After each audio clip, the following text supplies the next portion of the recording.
والله الله عليك انت. في القرآن ربك قال للناس ادعوا لي علشان هو كريم وبيد. وفي رمضان الناس بتصلي تملى المسجد في التراويح وإمامهم يدعي ويعيط واللي وراه بيقولوا أمين. عارف من كانوا بيدوا بإيه؟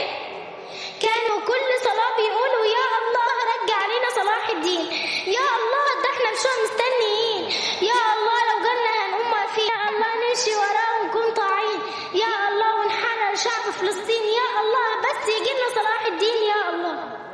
والله الله عليك انت. ربك دايما رب قلوب بيحب العبد اللي بيطلب، واما لقى الملايين بيقولوا رجع علينا صلاح الدين سبحانه حقق رغبتهم، ولقينا الارض بتنشق قدرة ربك مين هيكذب ويقول لا، ولقينا فارس من نور وحصانه بيجري وبيدور